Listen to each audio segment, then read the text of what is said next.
Welcome on in, everybody. Streaming live from the crossroads.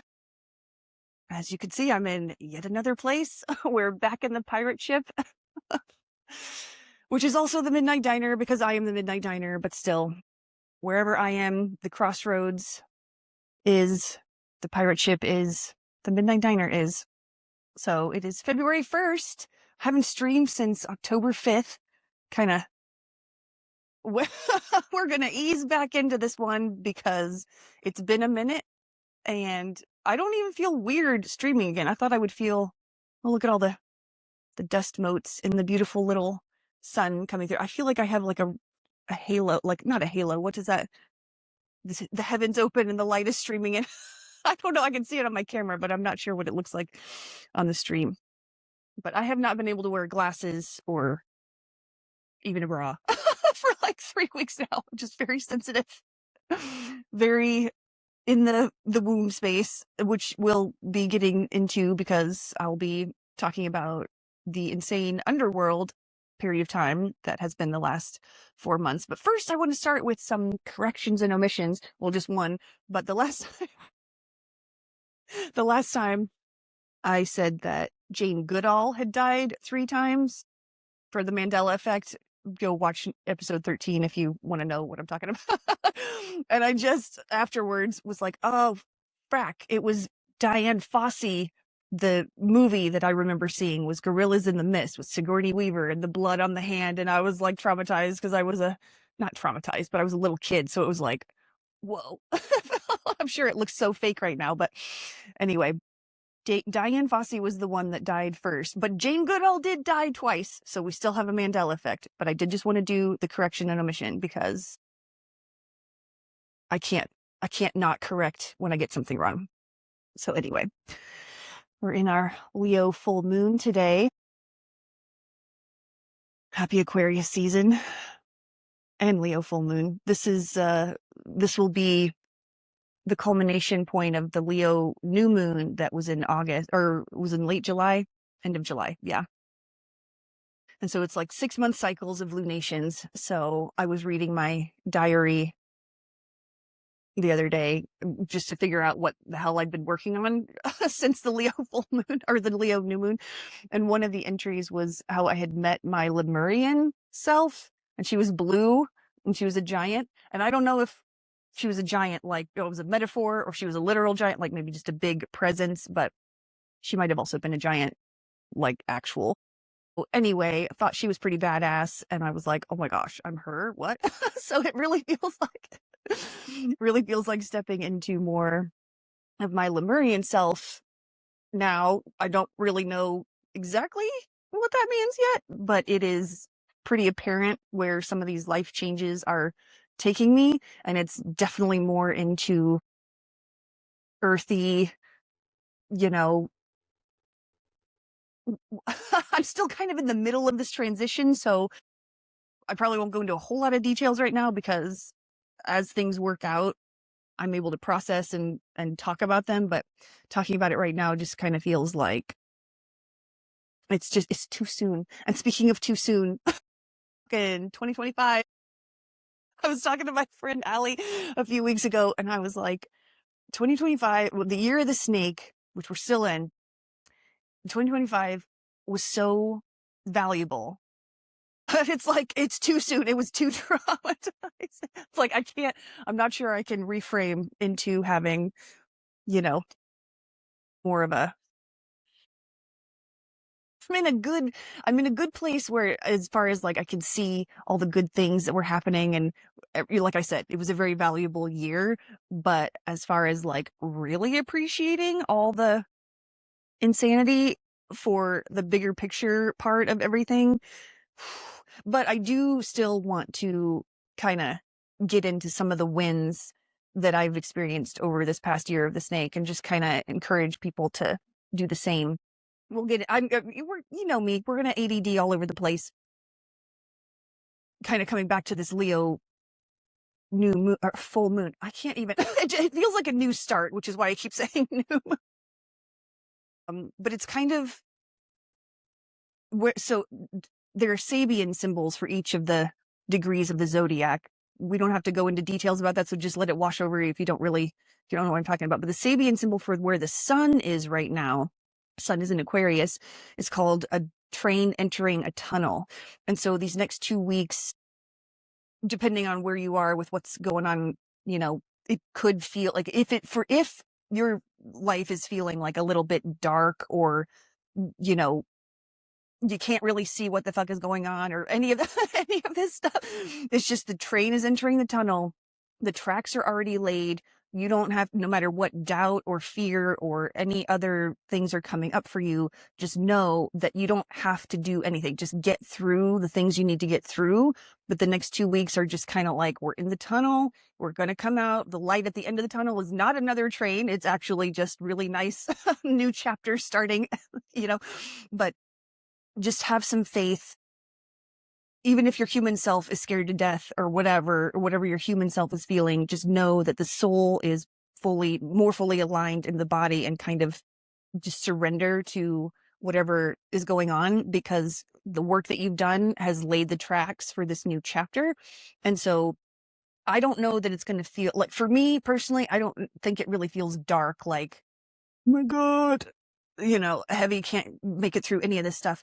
But it does feel very womb-like still. And for me, and like kind of sort of hibernation, it's February 4th is the solar new year, I think, in Chinese astrology.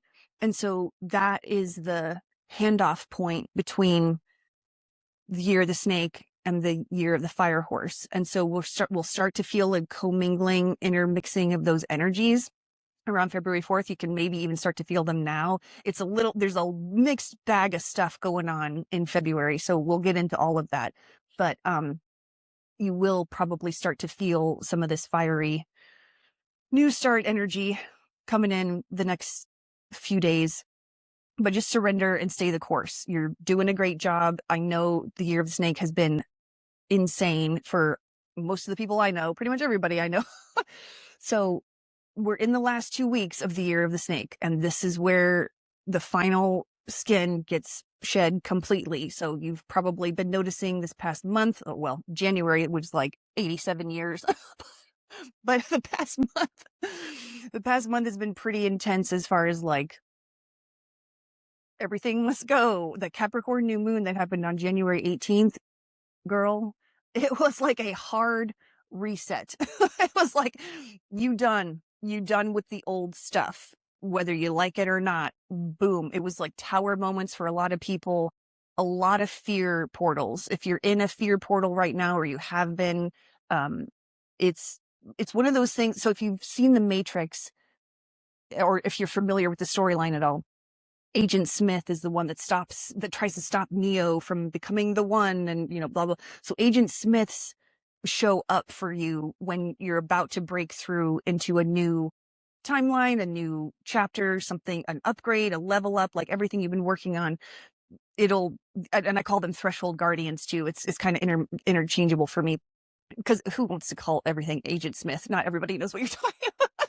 But anyway, Agent Smith shows up in your own self-sabotage, your own, demons that kind of come up, like, I'm not worthy, or like, I'm doubting this, or like, this can't be true, this is a trick from the universe, or like, too good to be true. And it can show up in people that are close to you, who say things that try to stop you from believing that the next thing is possible. So if you're like your mom, or your best friend, or your boss, or like anybody in your life who's just like trying to really, if they're coming at you with a lot of density and like all this, just know that that's an Agent Smith program from the universe trying to be like, are you sure? Are you sure you want to go through? It's like, I always talk about the concept of hell with, you're in your own personal room with your own personal fears, and the door is unlocked. It's actually wide open. I've said this multiple times in other streams. The doors are wide open. You just have to pass through your worst fears to get out. But we keep ourselves locked in these rooms of hell because it's too scary to go through, the the fear portals. And so if any of this stuff is happening, if we had a lot of churning in the year of the snake, churning, endings. I'm going to pause real fast and put myself in do not disturb mode because I am getting fucking notifications. Do not disturb. Okay. Goodness. Forgot to do that on my when I first started. So anyway, yeah, lots of churning through the endings. It felt like every time, we were trying to start something new, it just wouldn't really get off the ground, or roadblocks here or there, or like some stuff would start and then others, whatever. Last year was kind of like a dress rehearsal for this year, particularly the times between like April to through September, maybe October-ish. It was when Saturn and Neptune were in Aries, and then Uranus was in Gemini for brief periods of the time throughout those months. And so June in particular, June, July, if you think back to what you were doing then, those are the kinds of things that are actually going to be able to start now and like really take, because this is the year. Like last year was the dress rehearsal. This year is is showtime, baby. So Back in the Saddle is actually maybe a pretty good title for this episode, because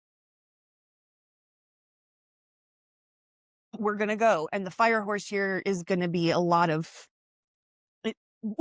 we've been talking about, let me just keep sticking with this astrology talk, the Saturn and Neptune in Aries and Uranus and Gemini.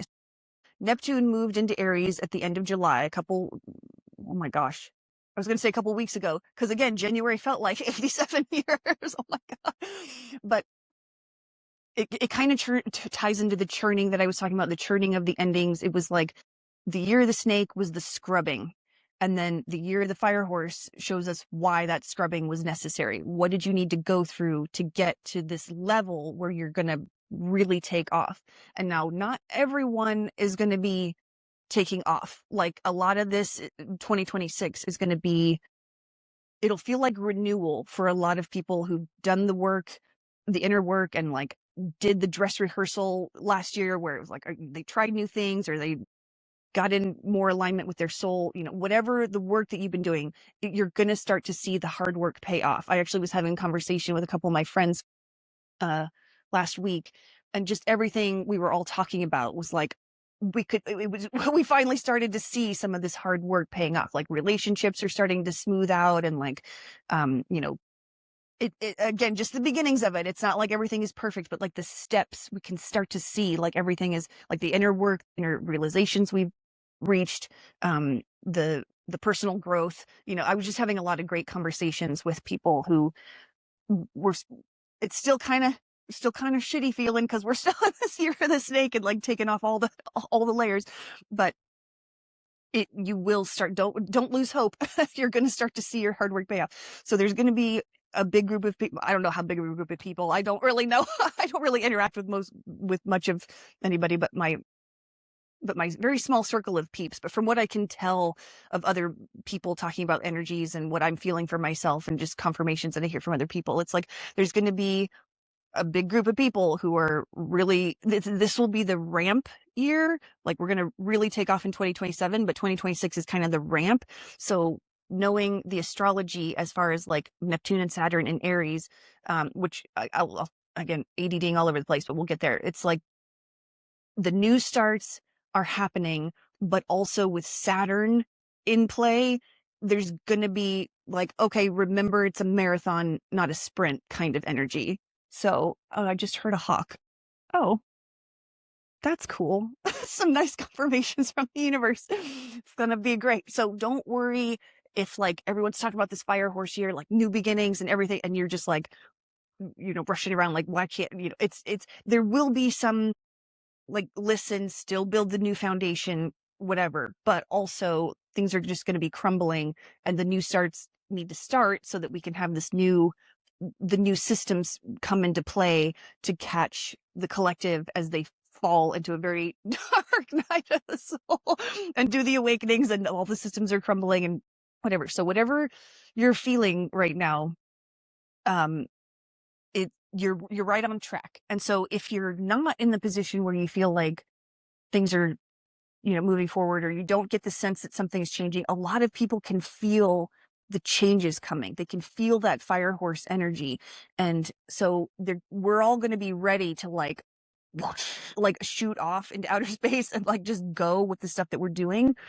And with Saturn and Neptune in Aries, Aries is very, it's the first, like Pisces, the sign that comes before it is like the final sign of the zodiac.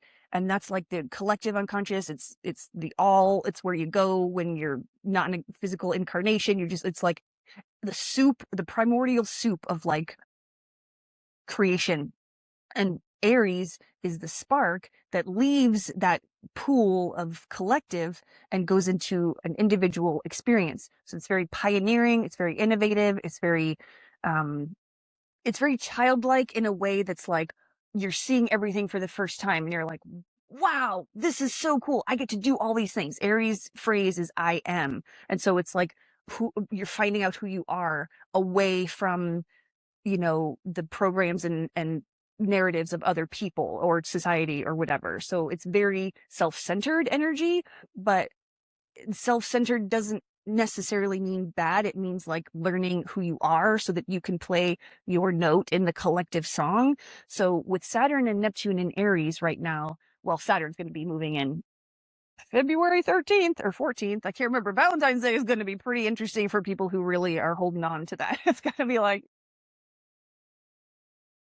so if you're feeling any ruptures in the relationship, just be prepared, because Valentine's Day is not going to be a day to really fix the problems. It's going to be like, well, here's everything. We're going to need to either end this or like really change some stuff before we can, figure that out.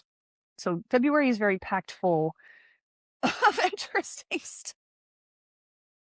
But so if you can remember back to like last year when it was, ish, May through summertime ish. Oh my gosh, you came. Hey, oh, I'm so excited to see you. I'm talking about the energies coming in for the fire horse here. You can, if you have questions, you just type them into the chat. Awesome. Love to see you, man.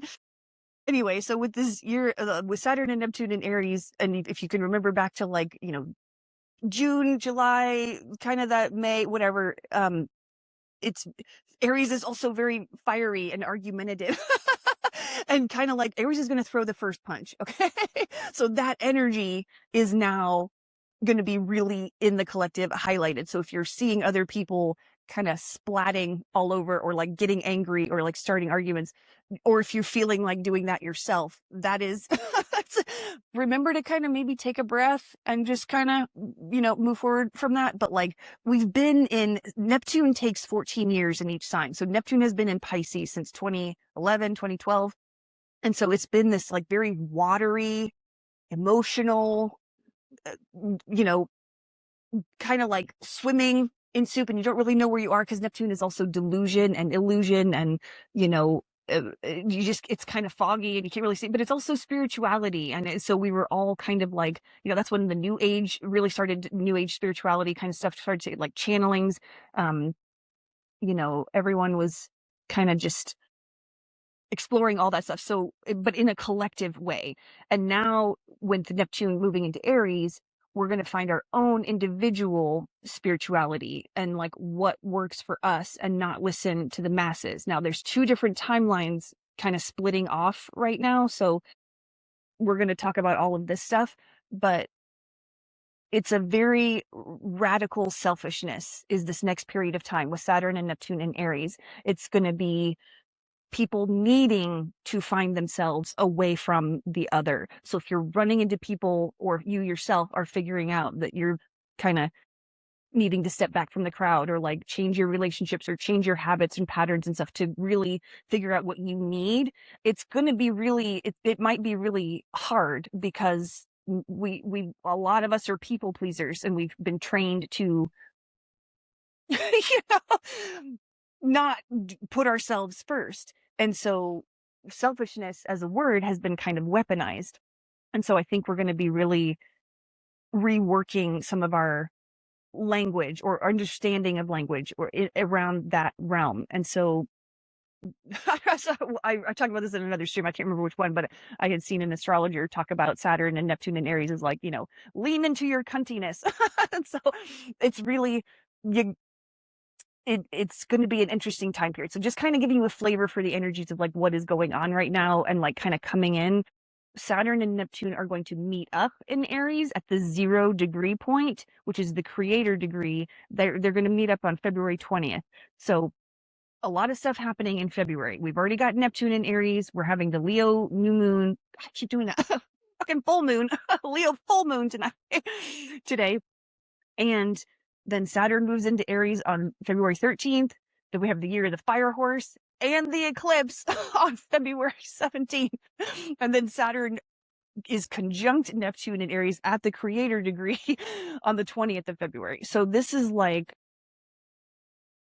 no joke energies. And so there's a lot of it may be collective. Like if you're not that you're not affected by these energies personally, but if you're not necessarily feeling like the ruptures and stuff, this is a lot of the collective stuff going on right now. And we can kind of see it with like all the stuff in the news, if you're following the Charlie Kirk assassination investigation or, the Epstein files or whatever it is that you're following that is like kind of waking you up to like, the fuck is going on? It's going to be more of that. 2026 is gonna be insane. And I know we've had some insane years, so it's kind of like, well, every year is insane, every transit is insane. Yeah, we're in this period of time where the illusion is crumbling. It is the apocalypse. Apocalypse just means the unveiling. We're seeing what doesn't work. We're looking at the dark underbelly of society. Pluto in Aquarius for the next 20 years, that's going to be the dark underbelly of society. Pluto will excavate everything in that sign. And so Pluto is also corruption, and Aquarius is like networks, the collective. And so it's like, here we go. We're going to excavate everything we have not been fucking looking at. Just like the dark stuff going on in our society, we cannot pretend it doesn't exist anymore. So a lot of people are aware of that. Oh, volume? Am I not? Okay, let me know if you can hear me, because I want to make sure that I'm not. You need a hearing aid? Okay. I don't know if this lapel mic is just not working or what. Okay, how is that? Any better? Better! Oh, thank you. Love my little chat. I was doing a test before. I tried to do a little thing, but I guess I didn't do it very well. So we'll see what I could do with the editing software. Oh my Lord. Well, you know what? I'm going to reset. I'm going to pour my tea. All right. I'm drinking hyssop tea. Hyssop tea, it kind of tastes like licorice. It's delicious. Used a lot in ceremonial things. And I figured, you know what? Hyssop tea with biblical. Hyssop tea is also good for your nervous system. And so I have been drinking a lot of that. And so I am very... Hyssop tea is mentioned in the Bible, or just hyssop? Look at you knowing a lot of stuff. I think it's amazing and delicious. So I'm very happy. And I dried it myself. How about I start talking about the different timelines that I'm talking about? So 2026 has been it's going to be crazy. And again, I think that's what I was talking about. Like everything is kind of crazy and every transit is crazy. And it's like, okay, well, people are getting kind of angry at astrologers for being like, this transit's crazy. And we're all like, you just said that 800,000 times ago. We're in the time period where the apocalypse just means the unveiling. And so we're in the apocalypse. And so, yeah, pretty much every transit is going to be a little crazy, because even the supportive transits are like encouraging us to clear out the shadows and to start moving our way back into group consciousness. It's just a cyclical thing that we go through. If you listen to Rudolf Steiner or, any of the mystics, tons of people, the ancient Vedic texts, like this knowledge has been around for forever. We're just kind of, we buried it a little bit in the Western society. So we've been in a very we've been in the fall of group consciousness, which means like we all think we forget that we're connected. We forget that we're divine beings. Everything is someone else's fault. Like we don't know how to we forget that we know how to create our own reality, all kinds of stuff. And moving back into group consciousness, which is what we're in the process of, we ain't ready for that shit yet because we're still hiding stuff from ourselves and from other people. And so that's what this time period is to excavate all the things, all the secrets, all the things that we haven't been able to face or like didn't want to face or talk about or process. And so we have to excavate that because once we're in a collective group consciousness, we're going to hear everybody's thoughts. We're going to feel everything everybody else is feeling. Like I said, we're not ready for that yet, but these are the beginning stages. And so that's part of what this Midnight Diner collective is supposed to be for, is to help navigate anyone, you know, who needs kind of like an oasis for a sanity check in amidst all of the crumbling of the illusion. That's what I'm here for. And I'm not saying I have all the answers, and I'm not saying I'm some guru that you should be, you know, don't pedestalize me or anything. I just mean like what I know for myself, I want to share with people just to help people through some of these things. And so I'm very, you know, I do have a lot, I do have a lot of intuitive knowing, but I do also very much encourage people to check everything against their own authority, because you are your own authority. And these are the lessons that are going to be even stronger as these years go by. And that's part of the Aries energy, like Neptune and Saturn and Aries. You find yourself, you find your own authority, and you quit listening to other people. And that includes doctors and politicians and teachers and priests or whoever the fuck you just think that knows more than you. No, they don't. And I'm not saying you can't get information from people and like learn how to, your discernment muscles just need to be really, really strong. And that's kind of what these next few years are going to be doing for us even more. Just like individually, what do you trusting your body, all that kind of stuff. So we're in this time period where the split is happening. People have talked about the split a lot. I don't know if anybody, you know, it's just one of those things that gets a lot of attention, at least in the circles that I'm in. And it can get a lot co-opted, like it's going to be the rapture and people are going to, it's not, I can see why those storylines play out, but this is more, this is the year that it becomes, you've kind of made your choices at this point. It's like, you're going to choose the fear and the control timeline, and you're going to see a lot of, you know, surveillance state and microchips in your brain and, you know, weird technological based cults, and there's going to be those options for people who want to buy into that. But for the other part of the population that understands where we're headed, which is group consciousness and, you know, a higher plane of existence as far as like more joy, a lighter feeling, as you know, it's not going to be so dense, because I feel like we've all been kind of trying to swim through jello at this point, and it's not going to feel like that as we move through these lighter energies. And so manifestations will be easier, doing creative things. You're going to feel like the wind is at your back when you choose love and when you choose sovereignty and listening to your own inner wisdom. You will be able to hear from the earth when she needs you to like move to a different place and, you know, set up community there, or whatever it is. Listening to your own soul is kind of the thing. But we're going to be really starting to get more in touch with nature as well. And I mean, like literally being able to talk to the trees and hear what's going on and like do your garden. And, you know, we're not prepared for what is coming. So that again is why I have this Midnight Diner, because as I get, you know, the stuff that I know is coming, I will, or even the things that are actually currently happening, I will be able to kind of help contextualize as best I can. So anyway, the split is going on. So if you're in the middle of a breakup, or you've lost your job or your home or family members or friends, like a lot of collapse is happening. And all of that is because this Capricorn new moon that we had, you know, in January, it was a hard reset. It said no more. And so again, a lot of tower moments happened for people. And right after that new moon happened, like literally the next week, all of the personal planets went through the Pluto portal. Pluto's in Aquarius. So like as all the planets moved into Aquarius, sun, moon, Mercury, Venus, and Mars, those are all of our, that's like our essence as people. And all of that was excavated in the Pluto underworld portal. And so it was a real heavy final 2 weeks of January. Lots of fear, lots of all the old programs, everything was just like coming out like, and it felt, for me, I even had moments of where I literally thought I needed to maybe check myself into a mental institute. I mean, I'm kind of joking, but I'm also, I was like literally questioning everything. I thought, well, I am wrong about everything. I don't know what is going on. I don't know why all these fears are here. I don't know why I'm still dealing with all of this stuff.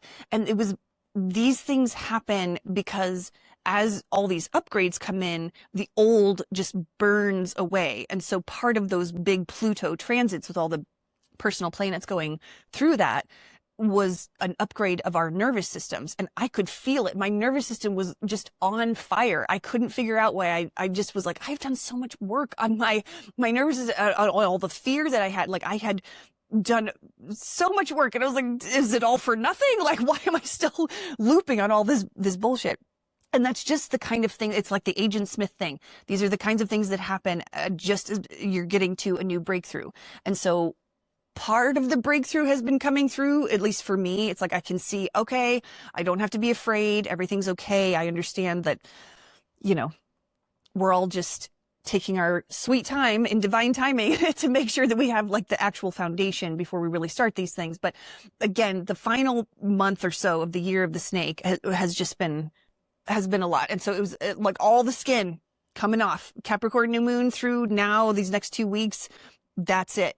And so we start with these new chapters. So for those people who are going to be really using the 2026 ramp, where the takeoff is in 2027, it's going to feel really fun. And it's not going to be that there's not any challenges, but we're going to feel more supported. We're going to feel like things kind of actually work in our favor, or like we can solve challenges more easily, or whatever.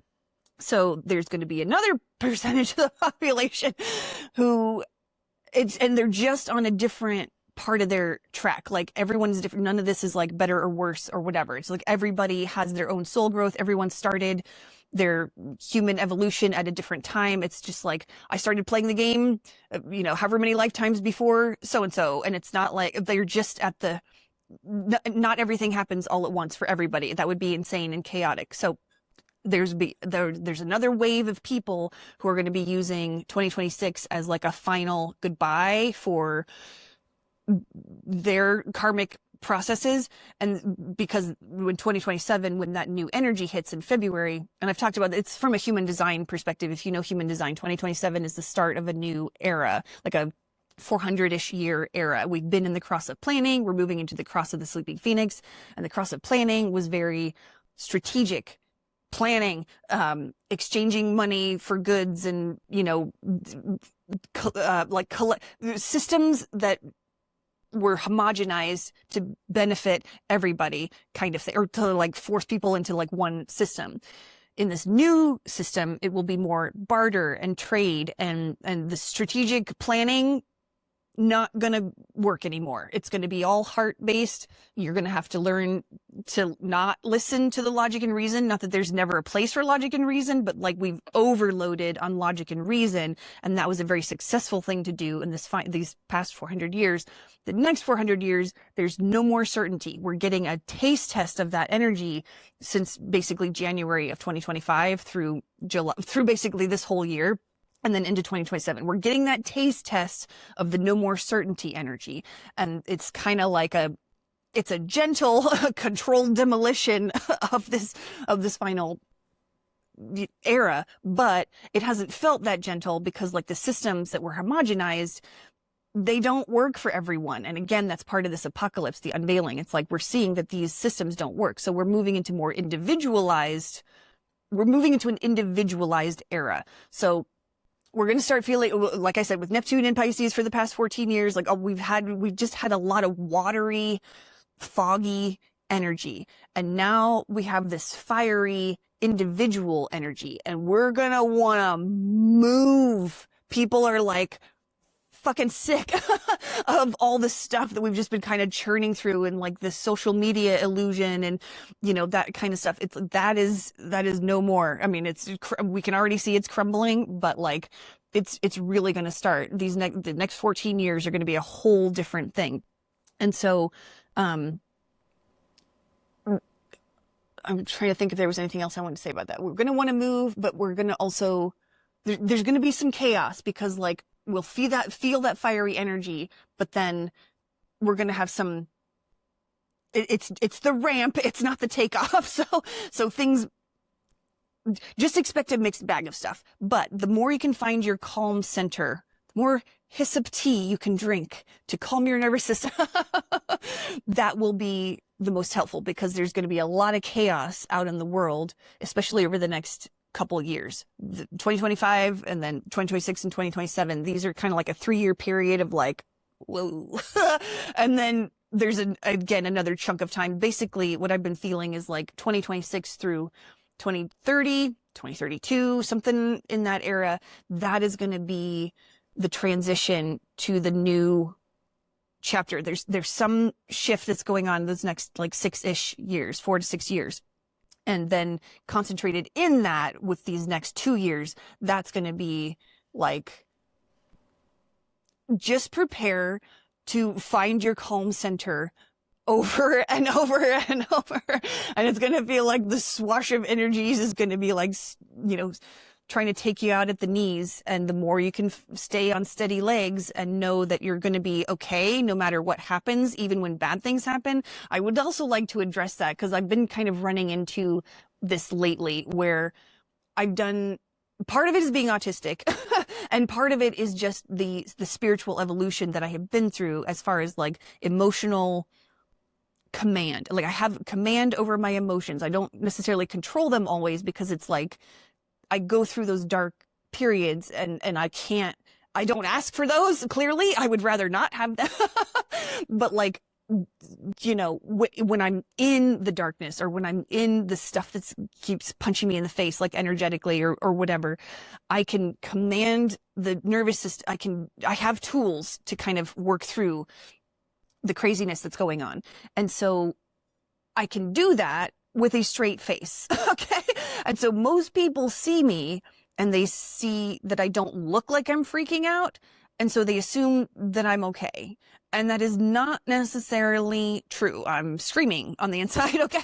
But it's because I'm not performing human emotions correctly. And people just assume that I'm either feeling something completely different, whatever they project on me, or that I don't have any feelings at all. And so again, I wanted to address that, because you just don't know what people are going through. And so when you're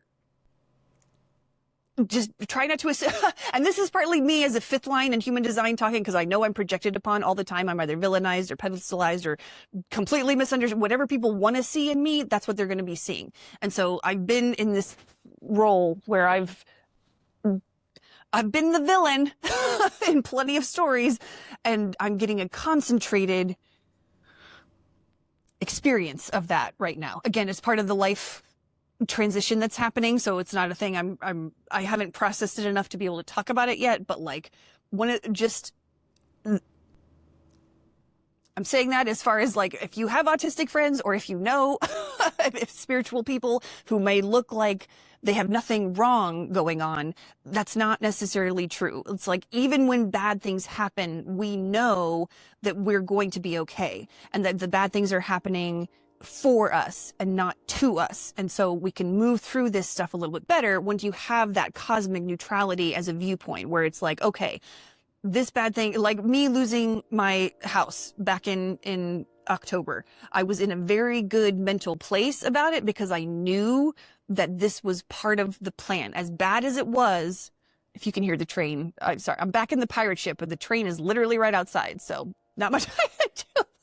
But anyway, so losing the house that I was living in, that I thought I was going to be in forever, it was a real rug pull. And I was almost immediately okay, because I knew that this was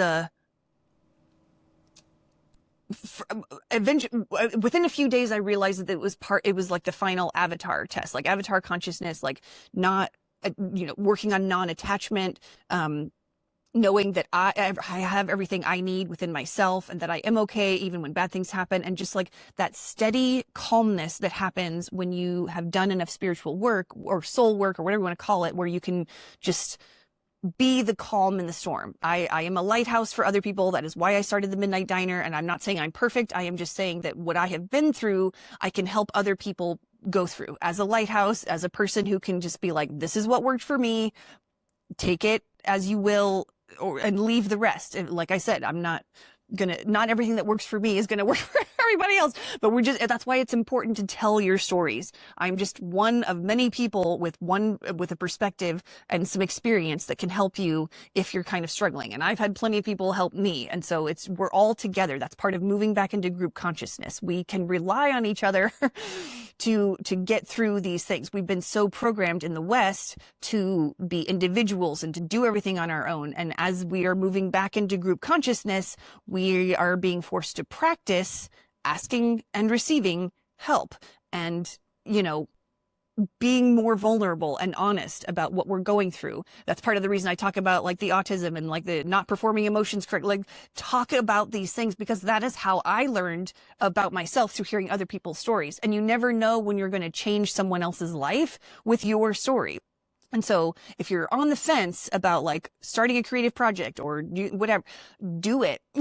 And that's what is going to be happening for this fire horse year with the Saturn and Neptune in Aries. And like we've been in a lot of water and earth energy, which is very heavy and doesn't move, and it just kind of sits there and churns and whatever. It's beneficial. I'm not trying to make it all sound bad, but we're moving into fire and air energy, which is completely opposite. And we're all just gonna be like, it's gonna be like a flamethrower at the thing. And so it's a very big, we're going to be able to do the things that we've been wanting to do. And so the collapse is going to happen faster. The new growth is going to start happening faster. So it's just, there's going to be a lot of shit happening, especially in the news. And it's meant to take your attention. There's a lot of shit going on because in this controlled demolition of society, there's just so much to collapse that it feels like every 5 minutes is a new news story. And it's also, it is a tactic also. I mean, there's multiple things going on all at once, all the time. Like things that are good can also be bad. Things that are bad can also be like, so it's just depending on how you look at everything. And I live in nuance. I live in the center point of like, I can see why things are happening and I no longer have judgments about why those things are happening or how, whatever. I just see that they are happening and I understand that they are for the greatest good. And so as things keep hitting your news feed, as things keep hitting your awareness, whatever, that's what I mean when I say come back to your calm center. Like there's just going to be a lot of chaos. And the more that you can be calm, that's what you spread out to the collective. So as you're working on things that come up, like, working on non-attachment, like if you have had things taken away from you, or if you have, again, with the constant crazy news cycle or whatever, as all of that hits you, those are all opportunities to take a breath and become the leader you were meant to be. And it's okay if you're fucking flailing and stuff. I flail all the time. I still have tantrums, whatever, but I understand that I am here to be a guide and a leader, and to do that, good leaders help empower other people. It's not like they have followers. It's like you just are a shining example for like how to get through some of these gnarly times. And as the bad things happen, you kind of move through them a lot easier because you don't attach to you don't try to brace against the suffering. You just kind of let it all flow through you, as bad as it feels, knowing that good stuff is on the other side. Everything just kind of needs to pass through you and move on that way. So anyway, I'm kind of rambling about this because I think I was going to believing in yourself. Okay. I'm just looking at my notes to see what else kind of like,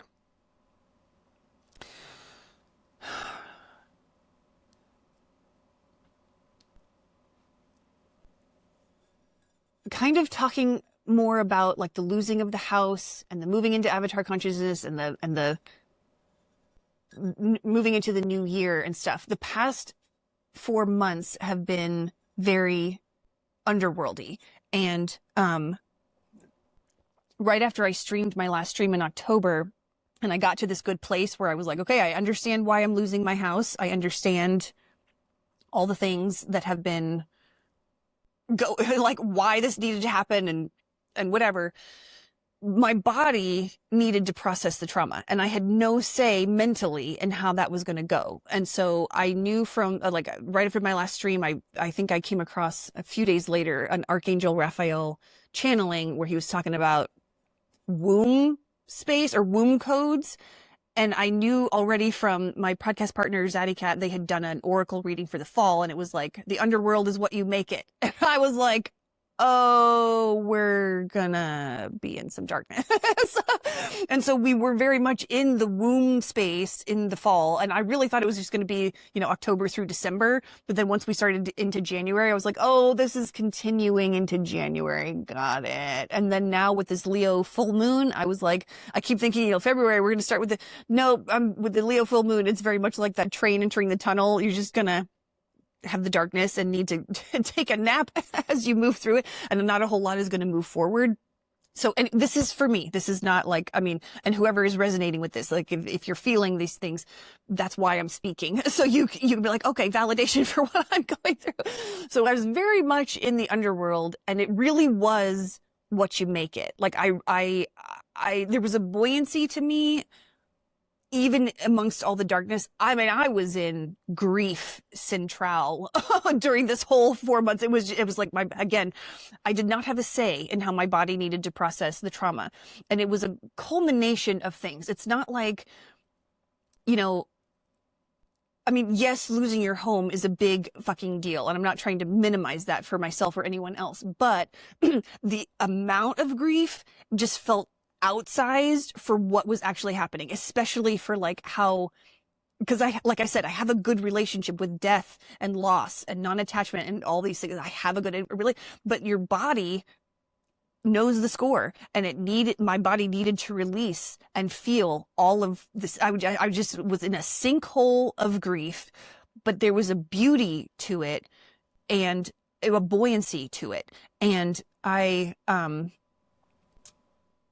was able to listen to music and have some dance parties sometimes and be able to cook and enjoy kitchen witch time. And I did cry a lot, and I would cry for no reason. Like I would be totally fine, and then I was like, and it was just lots and lots of releasing and just a lot of grief. And there was a lot of betrayal energy that I was also processing. I think a group of us were doing that. I'm not sure everyone was, but I had a meditation kind of journey, and I saw myself as I was in this kind of dreary, lots of rain, kind of sad feeling day where there's a graveyard, and I was this had short blonde hair and a silver or iron crown. And I was just like weeping and wailing, just oh my God, the betrayal. And it was Joan of Arc energy. I don't know that I was her necessarily. I don't mean that. I just mean the betrayal that I was processing for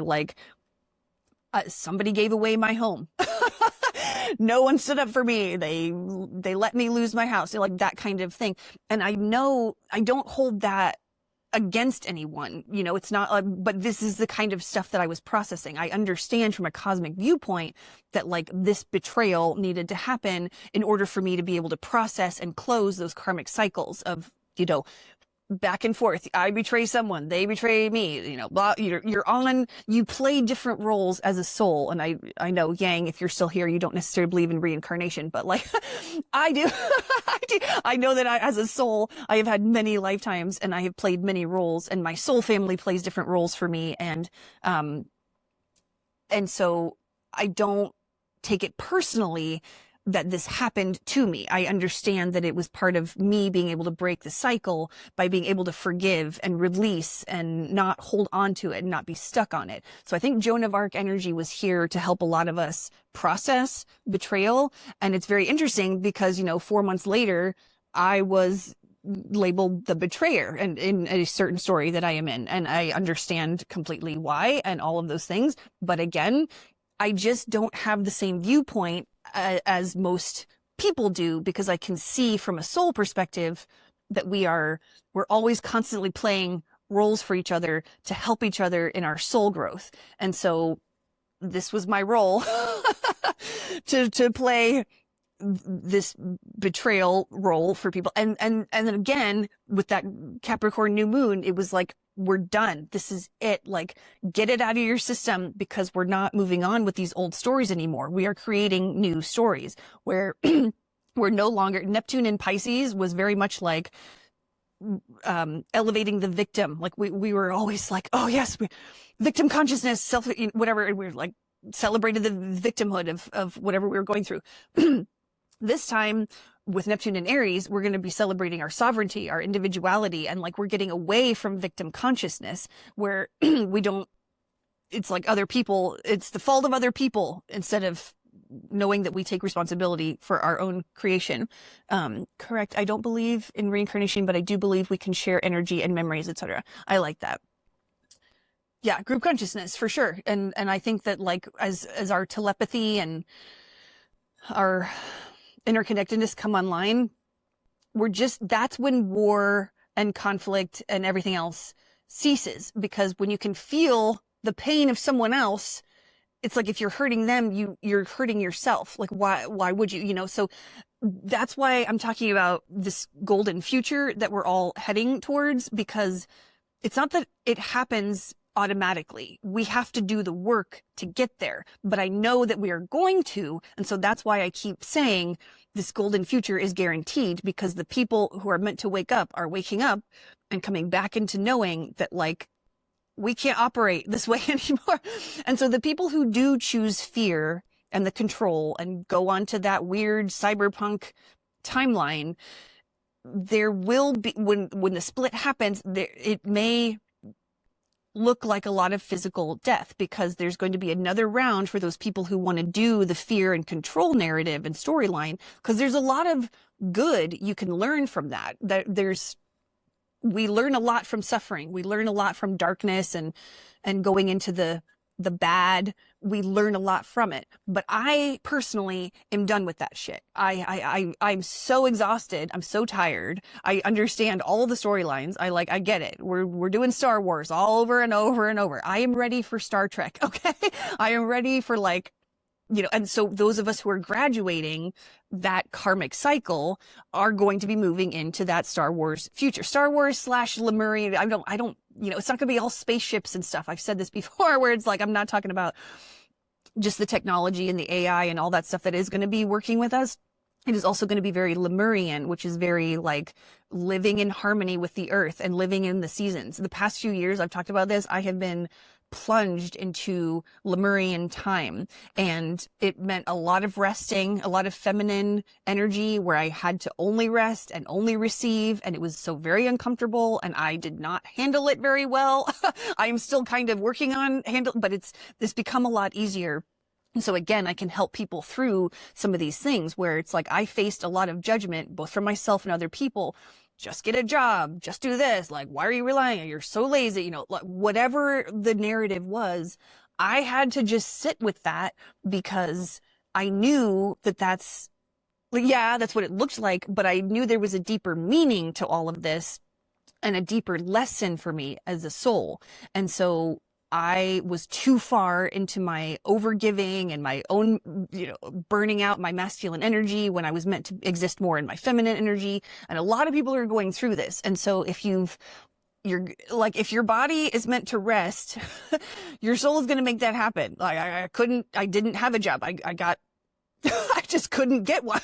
There was nothing for me to do until I was able to get a job at the movie theater and the library, and then that was taken away because So when you are meant to rest and practice receiving because you've been too much in your masculine energy or whatever, you will either get sick or you will lose your job or whatever happens to stop you from overgiving. And a lot of people are coming across that right now, and this, like last year, maybe this year, whatever we're moving into, where we're being reprogrammed. And so wintertime, another reason why I knew that we were heading into the womb space.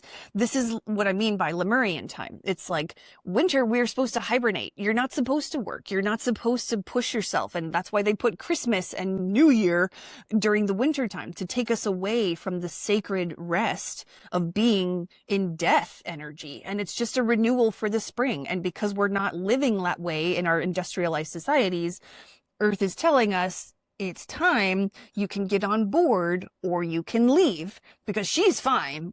She's a self-healing. This bitch knows what she's doing. She's been around for a minute. She's been around all these cycles.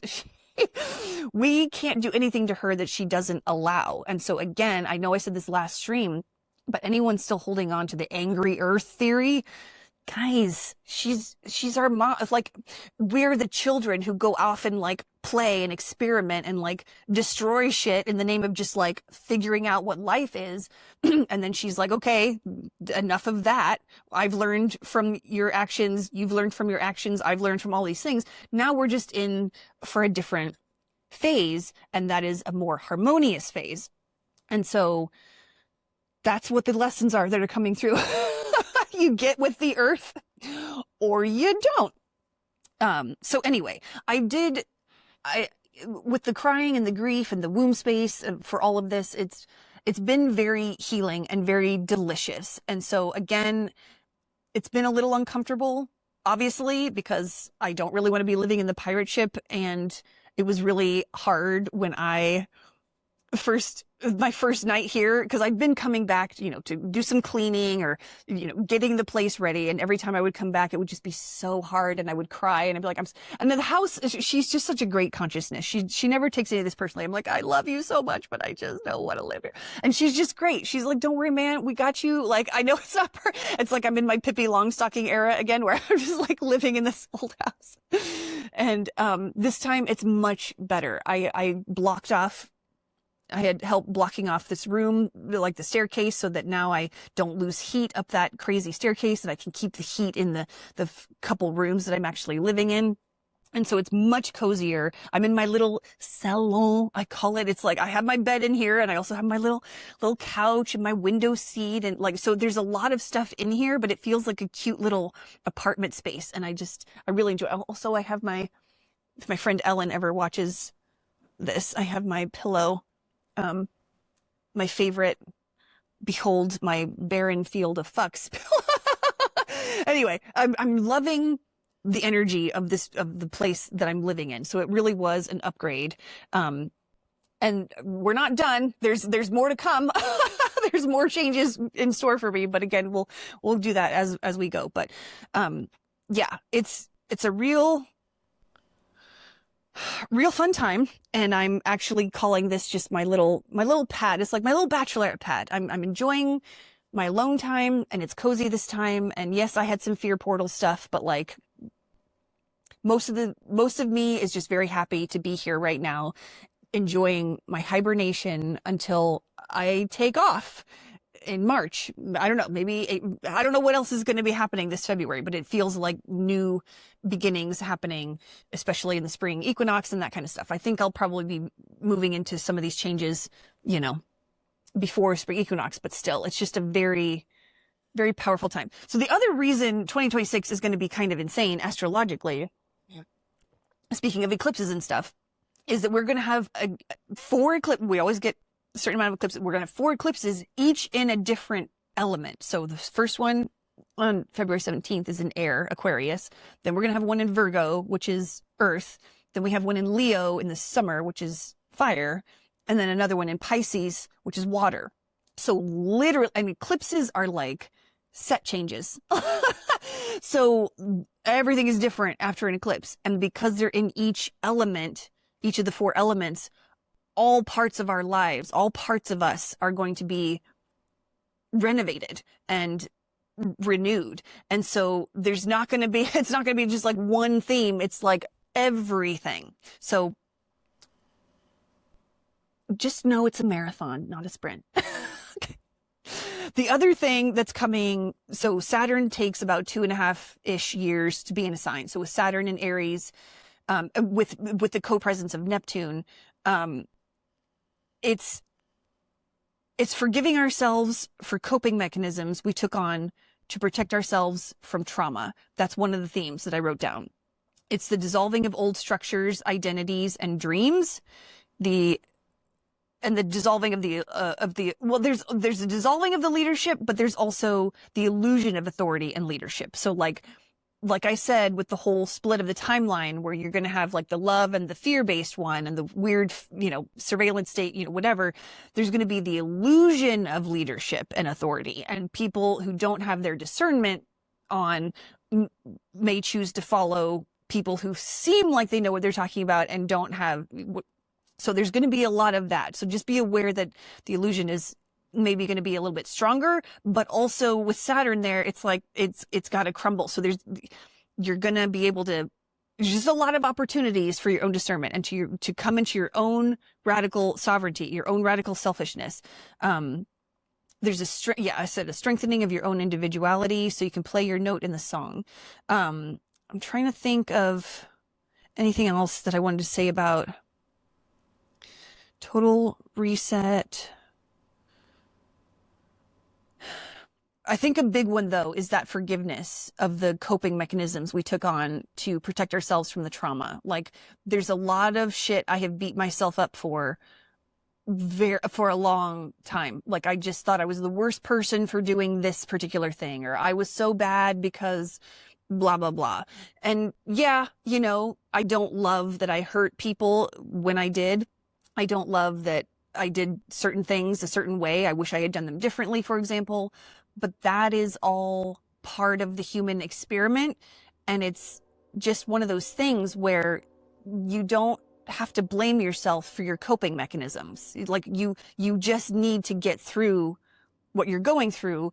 And as you know better, you do better. And you make amends with the people you hurt, or whatever, as best you can. And sometimes you can't, like if you have ruptured things so badly, maybe you're not talking to these people anymore or whatever. And I've been there too. And so that is where, when you give yourself closure, it brings in closure from, not necessarily from people, if you're estranged or whatever, but there's something about that closure that you can give yourself that no one else can give you. And so again, that radical selfishness, that self-centeredness, like, be your own forgiveness. And I have had a very hard journey with that, because I have thought that I've been the worst person in the world for doing so many things. I'm like, I don't deserve love. I don't deserve, any goodness. And I just kept hearing from all the, like, I would meditate and speak with the trees or my own higher self, or God, whatever, and the message was always, there is nothing to forgive, which would make me cry, and I wouldn't really want to believe it, even though I knew it was true, because I could feel the love behind the message. There's nothing to forgive, because you are always doing your best. You don't know nobody know, like, we're all cut off from our own divine essence, or believing that we are, sparks of God. And yeah, it can feel bad to do bad things to people. I'm not saying, but it's a very complicated, nuanced thing. And so, like I said, me being in this betrayer role, this, the villain role, I know there's nothing to forgive for myself. Like, I know that I have forgiven myself, or didn't even need it in the first place, because I knew what needed to happen, and I knew the role I was going to be playing. And I knew that that is just part of my soul growth and the soul growth of other people. And all I can do is my best to get through the scenario. And so, I don't know, man, if you need help with any of this stuff, just know that there is a non-judgment zone in this Midnight Diner place. Like, you can tell me the worst. I have heard from different clients. I've been spiritual consultants to basically war criminal military people. They have told me things that I just like, and it's just one of those things. I no longer judge any of this stuff. It is, we're all experimenting what it is to create the is-ness, or to contribute to the is-ness, and this is all just part of it. And so everybody has their karma. Like I'm saying, we all experience all forms of trauma and whatever you want to like label yourself bad, you know, or whatever. It's like you've had those things done to you in other lifetimes, you know. It's just like we're all exploring what it feels like to go through these things. Like as a soul, as an eternal soul, it's kind of like reading about an emotion, and it's like, okay, well, can I experience that emotion? So you want as a soul to experience betrayal. Like, what does it feel like? What, jealousy, what does that feel like? And so your human self is like, what the fuck? But the soul is like, yes, we experience betrayal. Like, anyway, that's just my perspective. But yeah, the transition that I was talking about from, I'm just ADD, whatever. The transition from 2026 to the 2030, 2032, whatever that is, it's going to be a complete reset of society. And the next 7 years with Uranus and Gemini, Uranus will move into Gemini later, I think in April or something of this year, but we did have a taste test of that a couple months last year, again in the summer. But Uranus and Gemini is going to bring about, it's a 7-year transit, and it's going to be massive technological changes. Like, it's going to be, we're not going to even know what to expect. And it's part of that is going to be the financial reset. The financial reset is already starting. I can see it. I've been following it. It is literally just like, they're not talking about it in the public legacy media stuff. And so they don't want the public to know about these things, partly because, again, these are big changes and everyone's worldview is going to be completely shaken. If it hasn't been already, it's going to be even more this year and into next year. After that, I have no, it's just like, I can only feel into a few, you know, just like general ideas. And as more clarity comes, I will obviously be talking about more of what I can see coming from the future. But right now it's just like a general thing. But I already knew from following certain financial people, the Bank of Japan was going to raise their interest rates eventually and like trigger some crisis. They did a little test on that on October 10th last year. They had to stop the markets, or I don't know. There was some crazy shit happened on October 10th. I didn't really follow this at the time, but like I've been reading up on it. I think something else happened like earlier in January of this year with the Bank of Japan. So anyway, all of this is like controlled stuff. Japan is already using XRP. You know, like like a lot of these countries are starting to put them on in the background, like the new financial system. And so the Bank of Japan, there's going to be a manufactured oil crisis of some sort, probably. Again, some of these things are like these are possibilities. That's what I can see is like timeline possibilities. Who knows what is actually we're going to choose as a collective, because it's in flux every moment. But like what I can see for now is the Bank of Japan triggering stuff, the whatever manufactured oil crisis is coming. That's why they're doing the Iran shit, whatever, World War III. They're all going to try all these things. And it's the illusion of power. They look like they have power because they still control the messaging.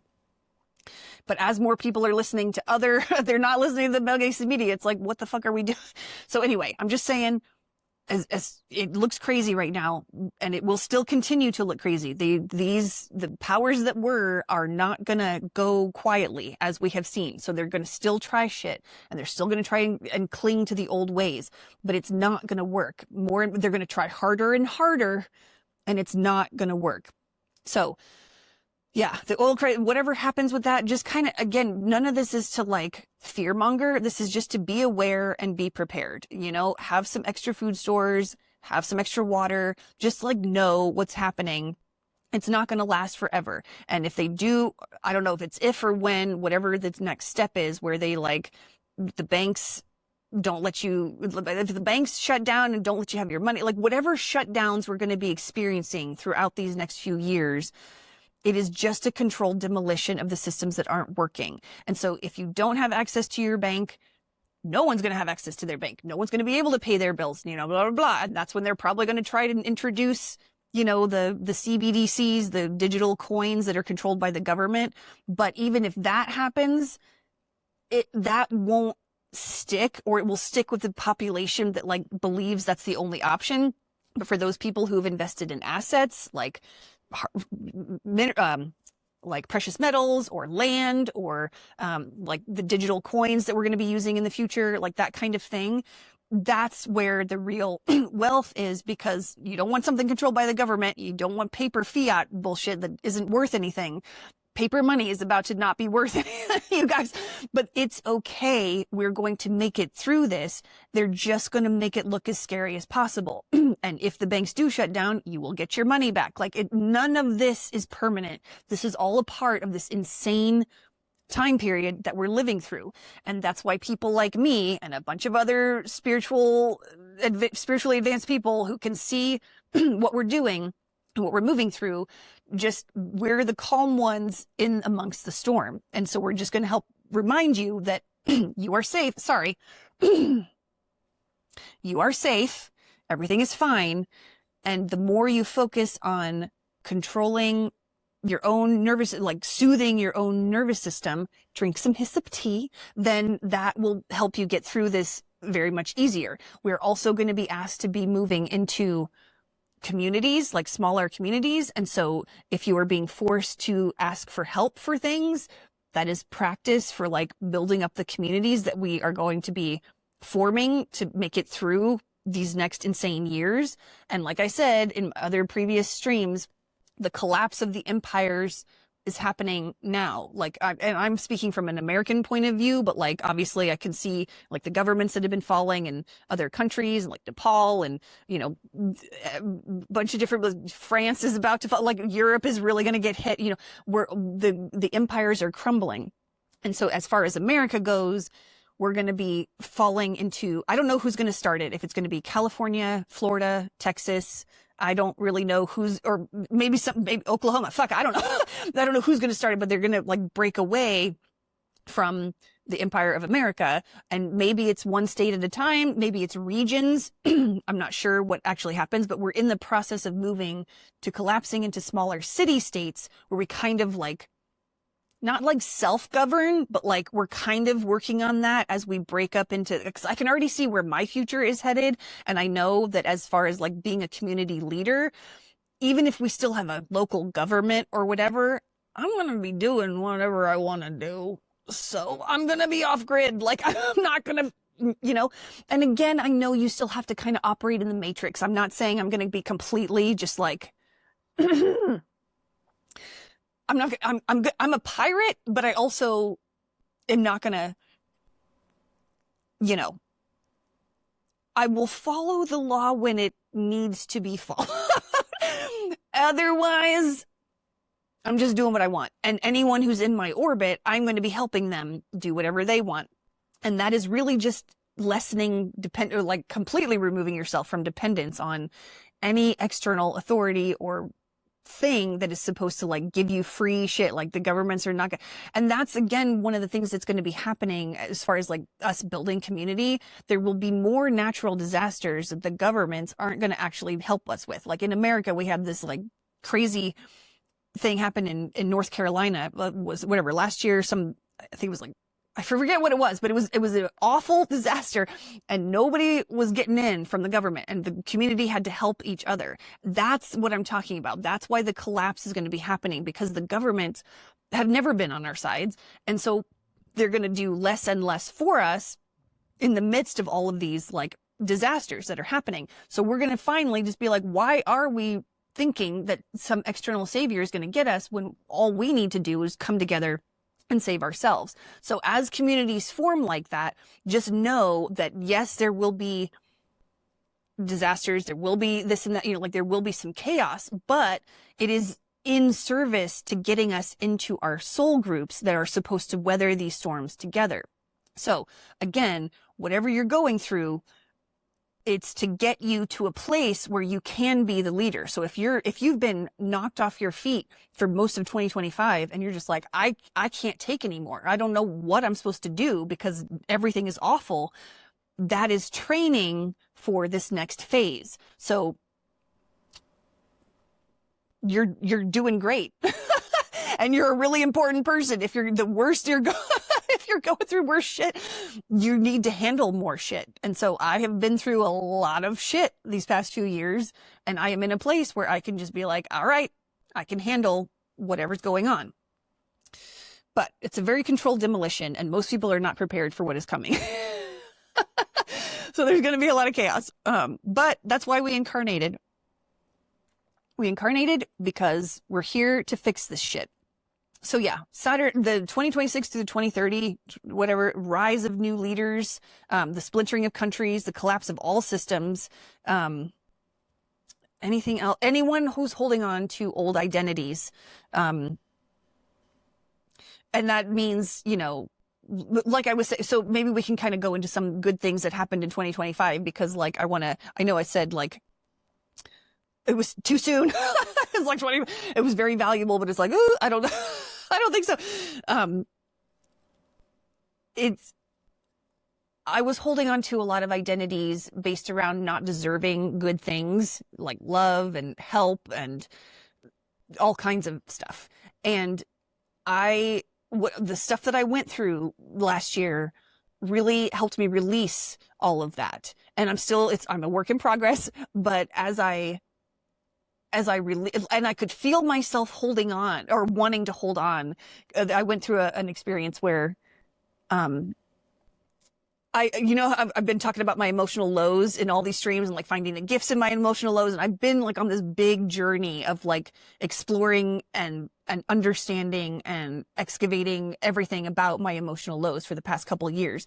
And I've come to a really good place with it, but I still had never been witnessed by someone else in an emotional low in the place. Like people have seen me depressed. I'm not aware, but like, I mean, like my nonverbal, like I just don't want anybody to be around me in this area. Cause I feel like I get my mess on people and I'm not worthy of love because I'm mean and I don't know. I have all these narratives about me in an emotional low.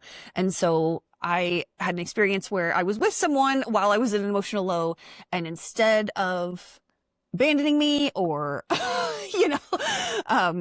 being scared of me or any of that, I was met with love and acceptance and somebody wanting to actually comfort me in this state where I feel like I deserve absolutely none of that.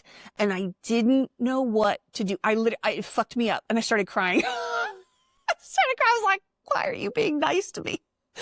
And the other person was like, why would I not be nice to you? It was just like, what?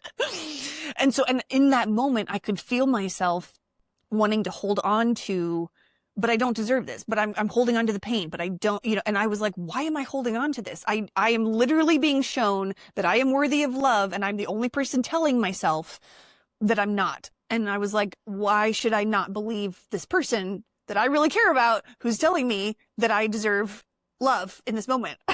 It's like, so when you run into moments like that, or maybe you already have, whatever, it's going to be, do you want to hold on to that identity or do you want to just let it go into the underworld? And it's becoming easier and easier for us to let go of those identities.